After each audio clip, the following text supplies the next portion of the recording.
The Lord be with you. And with your spirit. A reading from the Holy Gospel according to Luke.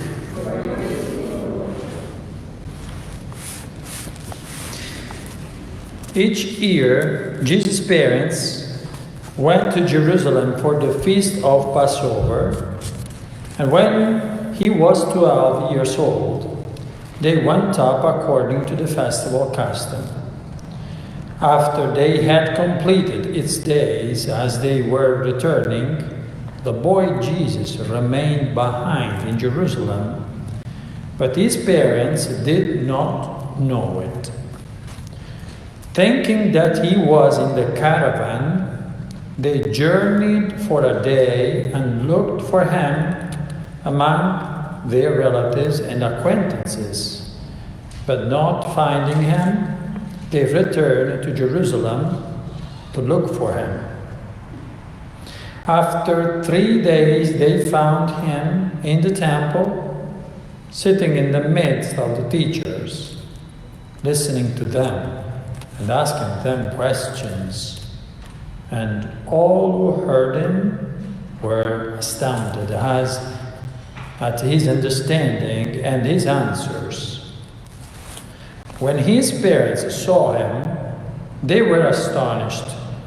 And his mother said to him, "Son, why have you done this to us? Your father and I have been looking for you with great anxiety." And he said to them, "Why were you looking for me? Did you not know that I must be in my Father's house?" But they did not understand what he said to them. He went down with them and came to Nazareth and was obedient to them. And his mother kept all these things in her heart. And Jesus advanced in wisdom and age and favor before God and man. The Gospel of the Lord.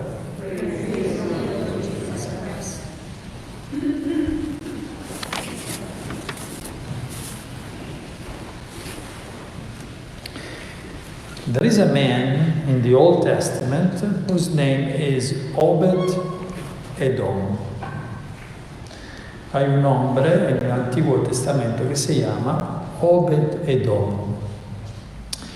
And this man was a lucky man because when David recovered the Ark of the Covenant from the Philistines, after they had the Ark of the Covenant for 20 years, he decided for a while to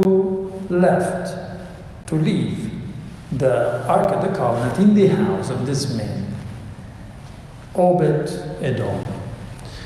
So era un hombre che tenía suerte, tuvo la suerte que cuando el rey David recuperó el Arca de la Alianza de los Filisteos, que se la habían robado por 20 años, David la dejó, el Arca de la Alianza, por un tiempo en la casa de este señor, Obed-Edom. And this man, when the Ark was in his house, everything went all right for him. Y este señor, cuando el Arca estaba en su casa, todo le iba bien. So practically his family was very united. Su familia estaba muy unida. And nobody got sick in that time. Nadie se enfermó. And also, his pastures, his sheep, multiplied. So he got rich, in that time. También sus ovejas se multiplicaron. Él tenía muchos rebaños y se volvió rico en aquel tiempo.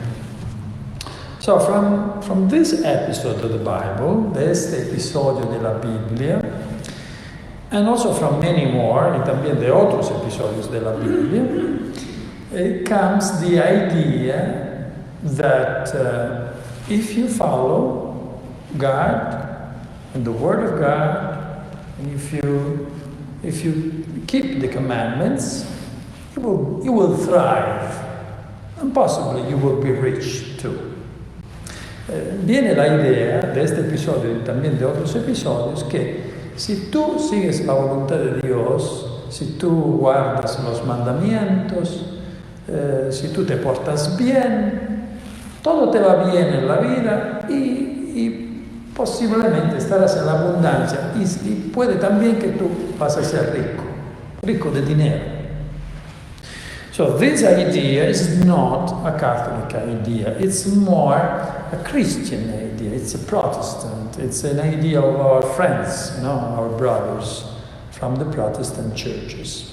Esta idea no es una idea católica tanto, es una idea de nuestros amigos protestantes, siempre son amigos, de nuestros amigos que están en las iglesias protestantes. Ellos un poquito lo dicen esto, lo enseñan esto, ¿no? So why I say that this is not a Catholic idea? ¿Por qué yo digo que no es una idea católica? Because if it was this way, so I think that the Holy Family, they should be billionaires, right? Bueno, si era así, si esta era la verdad, bueno, la Santa Familia de Nazaret, la Sagrada Familia, tenían que ser millonarios, ¿verdad? Porque tenían a Jesús. Because they had Jesus himself with them. So, it is true what happened in the Old Testament. Es cierto que es verdad lo que pasó en el Antiguo Testamento, but we always have to interpret theologically, what we read in the Bible.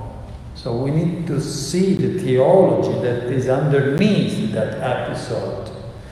Tenemos siempre que interpretar teológicamente lo que leemos en la Biblia. Tenemos que ver la teología que hay debajo de los episodios que leemos. What does it mean to see the theology? There is a message from God, so you need to see that message, and you have to interpret the right way. Teológicamente significa que hay un mensaje de Dios y tú tienes que interpretarlo correctamente. So, the Holy Family, yes, they thrived, but not with money. Es cierto que la Sagrada Familia estaban en la abundancia, pero no de dinero. They got so many problems, not all about money. Well, first of all, we need to say that the Virgin Mary, she was a single mother, She was a single mother. Because she and her and Joseph, they never had a child together. And Joseph, he was a foster parent, actually. Bueno, tenemos que decir que la Virgen María, exactamente tenemos que decir que María, ella era una madre soltera.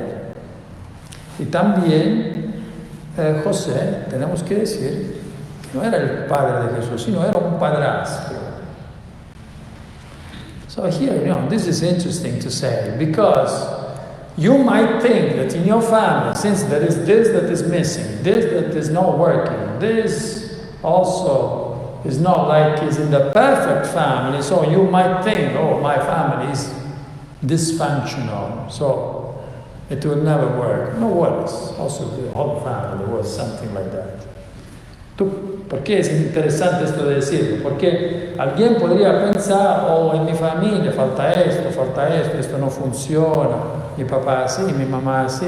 Bueno, no te preocupes, porque tu familia no es disfuncional.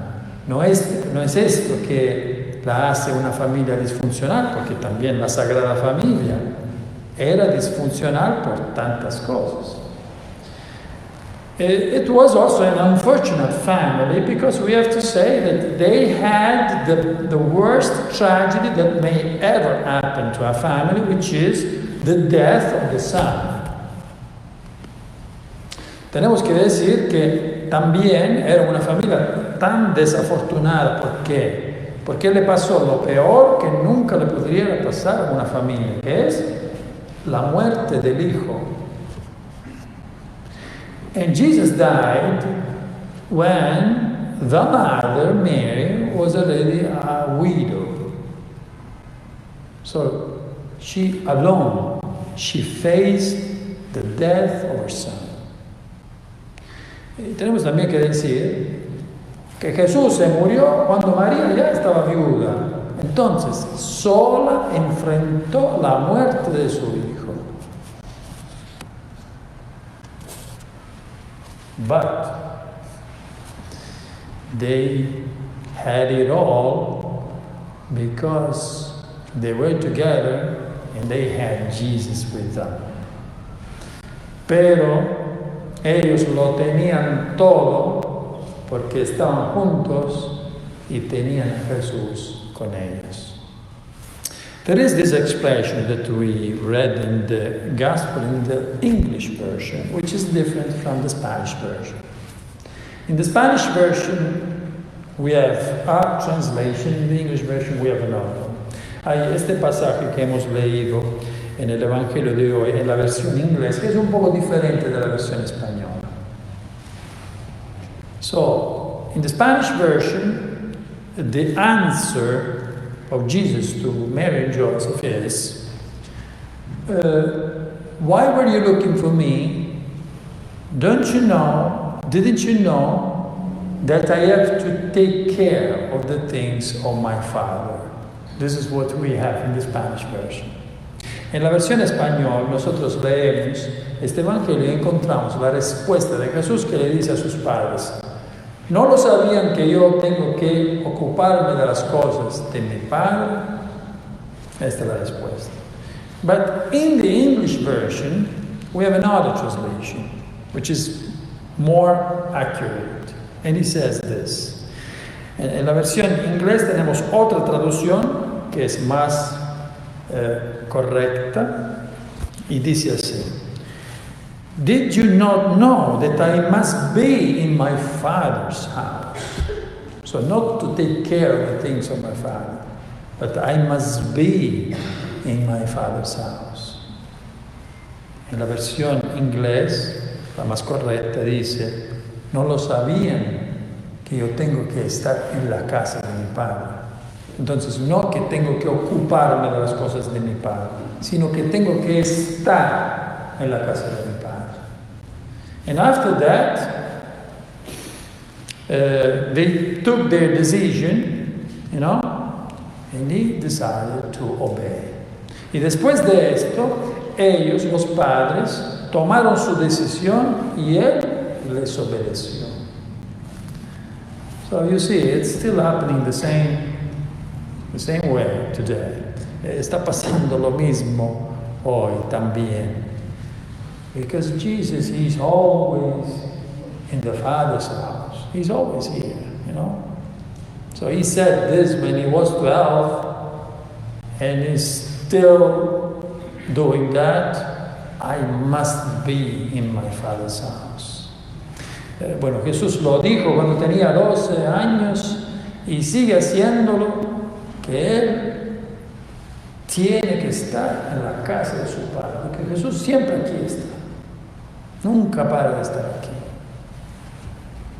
But then, he's also obeying, not only to the parents, but he's obeying to human beings. He's obeying to us. Pero también él obedece, así como obedeció a sus padres, obedece también a nosotros. Yes, he's obeying, you see? In fact, it's us who decide everything. If we want to say Mass, we say Mass, and Jesus will come the moment that we want. And if we want to have adoration, we decide to have adoration, and Jesus will stay there for adoration. So he's still keeping on being in the Father's house, and he's still obeying to man. Jesús sigue haciendo lo mismo, sigue obedeciendo como obedeció a sus padres. Y si decidimos de tener misa, Él viene durante de la misa, cuando nosotros queremos. Y si decidimos de tener adoración, Él viene durante de la adoración y nos obedece. Así como nosotros queremos, Él hace. So, what is Christian family? Entonces, ¿qué es la familia cristiana? So, Christian family is the one that has Jesus in their midst. La familia cristiana es la que tiene a Jesús en el medio, and is a family that is striving for, first of all, truth. Bueno, es la familia que tiene abundancia, primero de todo, de verdad. So what does it mean to thrive for truth? To be rich of truth? Well, I think that truth means transparency, to be transparent. You know, there are people that are transparent, which means that you talk to them and you understand and you see. Because whatever they do, it's as if you can check, you know, because they are transparent. Whatever they do under the sun. They don't cover things. Other people, they are always vague. So you never understand really what they are doing, what they are thinking, where are them, you know? So first of all, truth, transparency. Bueno, la verdad es la transparencia. Transparencia significa que hablo a la luz del sol. Todo lo que yo hago se puede chequear.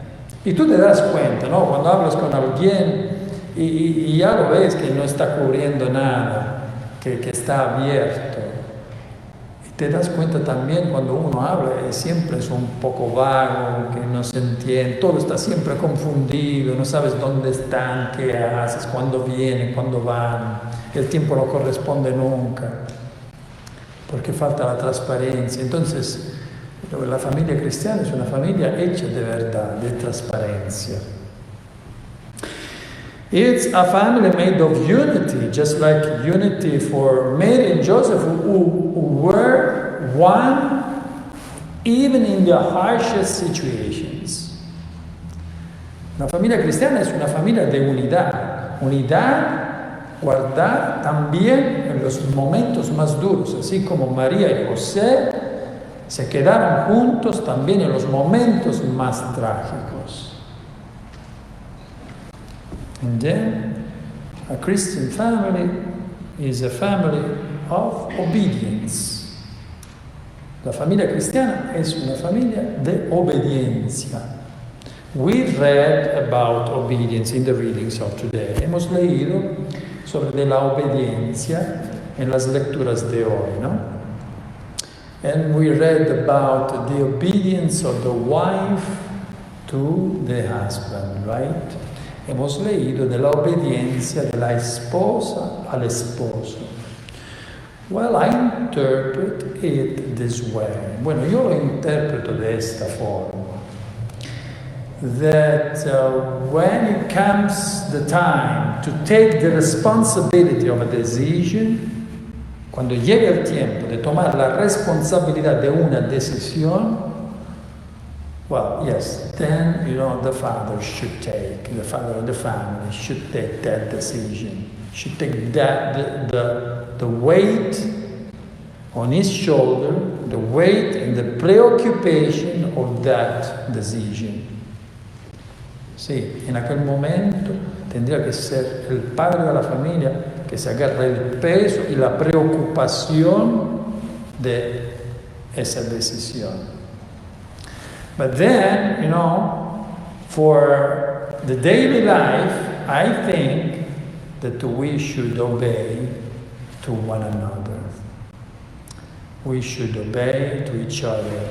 The husband should obey to the wife, and the wife should obey to the husband. It's a reciprocal obedience.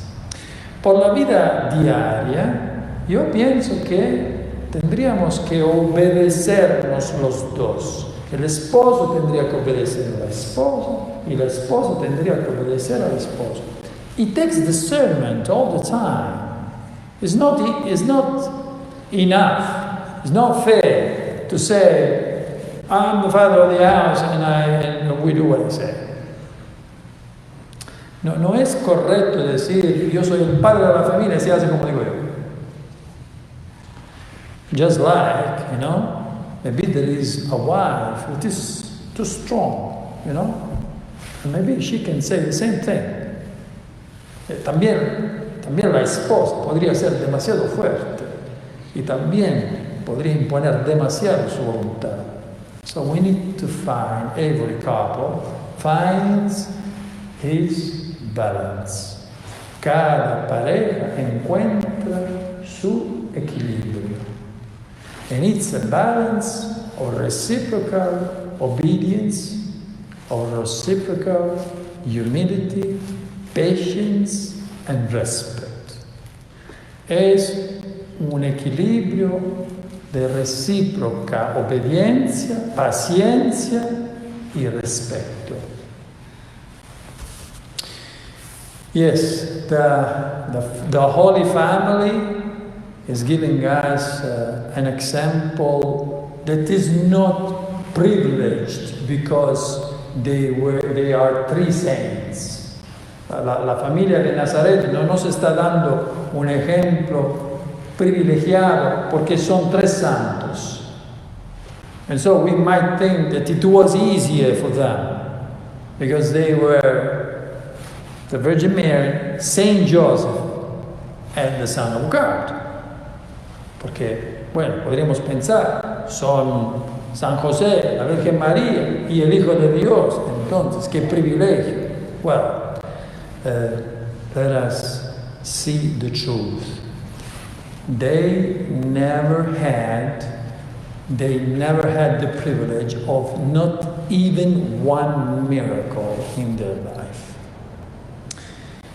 La verdad es que ellos nunca tuvieron el privilegio de ni un milagro durante de su vida.